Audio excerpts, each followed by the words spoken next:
Belakangan publik dikepung berita pembunuhan diantaranya pembunuhan Vina Eki di Cirebon pada 2016 dan pembunuhan wartawan Tribata TV Sempurna Pasaribu di Sumatera Utara. Kasus pembunuhan sepertinya tak ada habis-habisnya.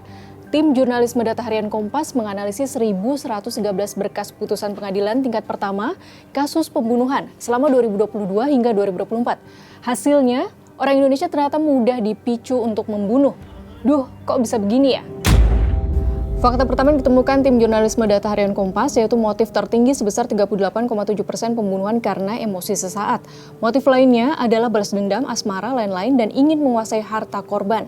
Soal motif emosi sesaat, menurut ahli psikologi forensik Reza Indragiri bisa memantik seseorang melakukan reaksi agresif seketika. Akibatnya kesanggupan berpikir utuh menjadi tersumbat. Motif emosi sesaat ini bisa memunculkan perilaku agresif yang bersifat impulsif atau reaktif. Di lain pihak, Kepala Barreskrim Polri 2018 hingga 2019, Komisaris Jenderal Purnawirawan Arief Sulistianto berpendapat emosi sesaat yang berujung pembunuhan korban bisa saja hanya motif yang tampak di permukaan. Karena untuk bisa memunculkan emosi sesaat hingga membunuh, ada hal lain yang mempengaruhi, seperti persoalan psikologis, tekanan ekonomi, hingga kondisi sosial budaya tempat seseorang tumbuh dan dibesarkan. Fakta kedua, sebagian besar atau 65% pelaku pembunuhan berusia muda, yakni 19 hingga 35 tahun. Lalu kelompok usia 36 hingga 45 tahun ada di tempat kedua, diikuti usia 46 hingga 55 tahun. Fakta ketiga, pukul 23.00 hingga 02.00 menjadi waktu paling berbahaya terjadi pembunuhan. Karakteristik lain kasus-kasus pembunuhan di Indonesia adalah mayoritas menggunakan senjata tajam. Tingginya penggunaan senjata tajam menurut kriminolog FISIP Universitas Indonesia, Adrianus Meliala, disebabkan senjata jenis ini mudah didapatkan. Ketika muncul situasi yang menekan diiringi naiknya emosi, pisau di rumah bisa menjadi senjata yang mematikan.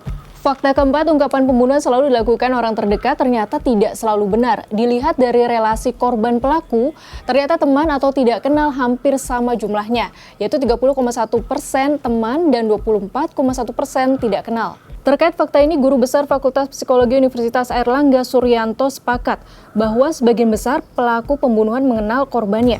Pembunuhan terhadap orang-orang terdekat seperti keluarga inti rata-rata lebih banyak terkait persoalan emosional. Lalu bagaimana cara meminimalkan risiko pembunuhan? Seseorang harus lebih banyak melakukan semacam pengungkapan diri atau self-disclosure demi menghindari risiko melakukan tindakan fatal pembunuhan.